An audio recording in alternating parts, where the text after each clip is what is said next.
Bismillahirrahmanirrahim. Assalamualaikum warahmatullahi wabarakatuh. Perkenalkan, nama saya Lutfi Anandani Fadila dengan NIM 12040010083 dari kelas B Bimbingan Konseling Islam. Di sini saya akan membuat video proses konseling untuk memenuhi tugas UAS akhir semester mata kuliah Retorika Dakwah. Selamat menyaksikan.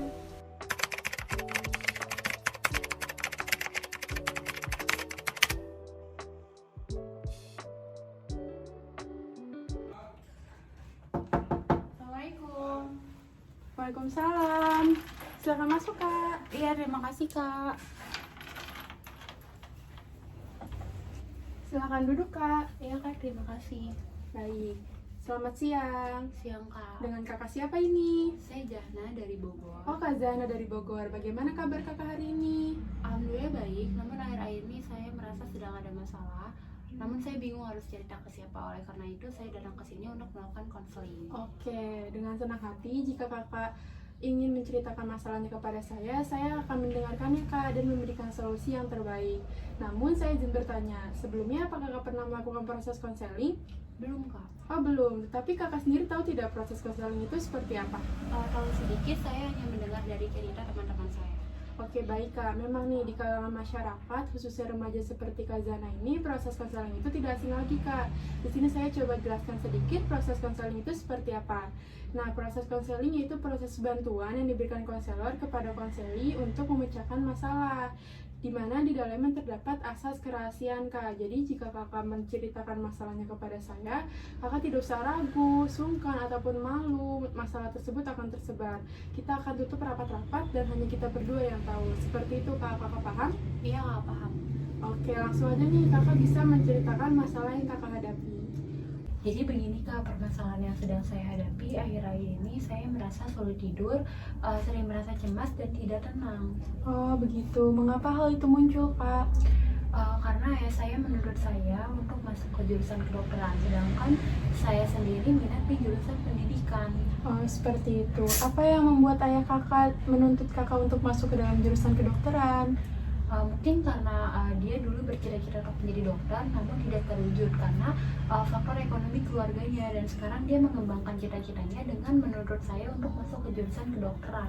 Oke, saya paham apa yang Kakak maksud. Namun saya ingin bertanya lagi nih, apa yang menjadi ketidaktertarikan Kakak untuk masuk ke dalam jurusan kedokteran, Kak? Yang pertama, saya takut darah, dan yang kedua, saya merasa diri saya memang kurang mampu dalam belajar materi kedokteran ini. Oh, seperti itu. Berarti kita sama nih, Kak, sama-sama takut darah. Iya, saya izin bertanya lagi nih, Kak. Apa sih yang menjadi ketertarikan Kakak di dalam jurusan pendidikan? Saya adalah tipe orang yang senang bersosialisasi. Jadi ketika saya melihat anak kecil, saya senang gitu mengajar anak kecil, dan guru juga merupakan salah satu cita-cita saya dari kecil gitu, Kak. Oke, seperti itu. Saya paham. Jadi di sini saya coba pertegas lagi ya masalah Kakak. Jadi Kakak mendapat tuntutan dari orang tua untuk masuk ke dalam jurusan kedokteran.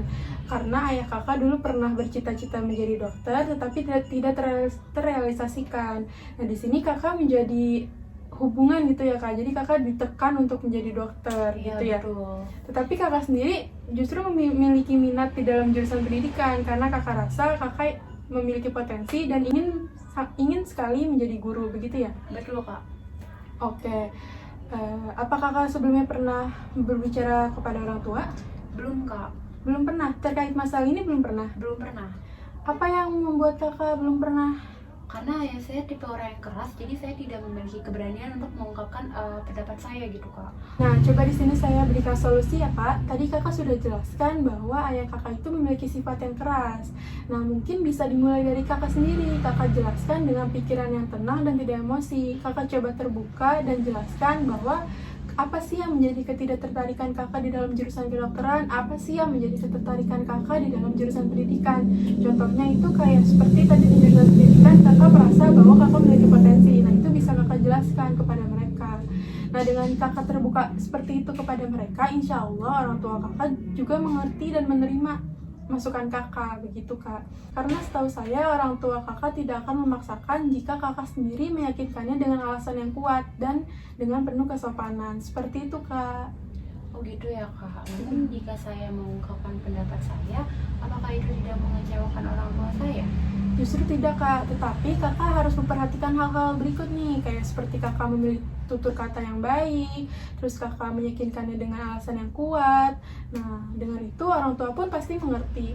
Daripada nih kakak masuk ke dalam jurusan kedokteran tetapi tidak atas kemauan kakak sendiri, itu akan berakibat fatal ke depannya, begitu kak. Oh iya sih kak, benar juga. Baik deh, nanti saya akan coba untuk berbicara dengan orang tua saya. Oke, kira-kira kapan nih kakak mau coba berbicara masalah ini? Mungkin nanti weekend karena orang tua saya sedang bekerja. Oke, boleh kak. Nanti jika kakak sudah membicarakan masalah ini kepada orang tua, kakak bisa nih datang ke sini lagi untuk kita melakukan proses konseling yang kedua, begitu kak. Oke kak, baik. Terima kasih ya kak atas solusinya. Sama-sama, terima kasih juga ya kak. Ya kak, assalamualaikum. Waalaikumsalam. Saya pamit ya kak. Iya, hati-hati di jalan.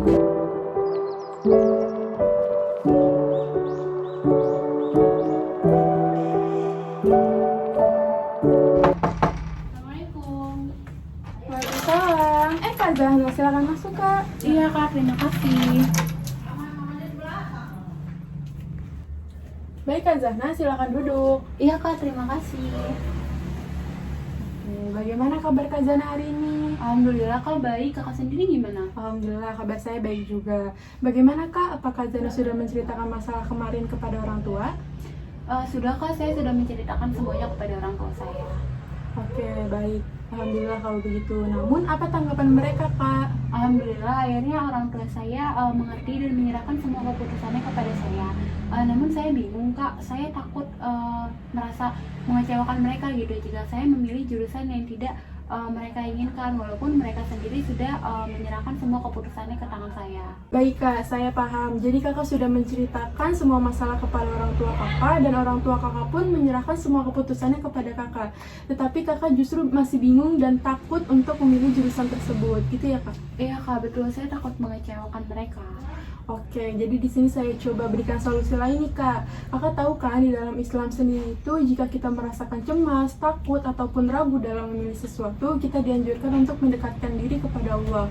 Nah di sini kakak bisa nih melakukannya dengan memperbaiki sholat kakak sholat malam atau biasa dengan sholat istiqoroh, begitu Kak.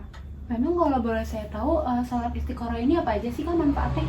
Iya Kak, di dalam sholat istiqoroh itu banyak sekali manfaatnya. Kakak bisa mendapatkan ketenangan diri. Hal lainnya pun kakak juga bisa meyakinkan diri dan tidak ragu dalam memilih keputusan tersebut, dalam memilih jurusan tersebut, begitu Kak. Nah dengan kakak melakukannya ikhlas, niat, terus rajin, insya Allah akan mempermudah kakak dalam memilih jurusan, begitu Kak. Oh begitu ya kak, mungkin saya perlu memperbaiki sholat saya dengan sering melakukan sholat istiqoroh agar hidup saya merasa tenang gitu ya kak. Iya seperti itu Kak, agar kakak yakin dalam mengambil keputusan, begitu. Oh gitu kak, baik deh, terima kasih ya kak atas solusinya. Sama-sama Kak, namun saya izin bertanya nih, dari proses konseling sesi 1 dan sampai sesi 2 ini, apa yang kakak dapatkan? Saya mendapat banyak hal kak. Yang pertama, saya berani berpendapat kepada orang tua saya, lalu saya menjadi terbuka sekarang. Dan yang ketiga ini mungkin saya dapat menambah wawasan lebih dalam lagi mengenai apa sih sholat istiqoroh itu gitu kak.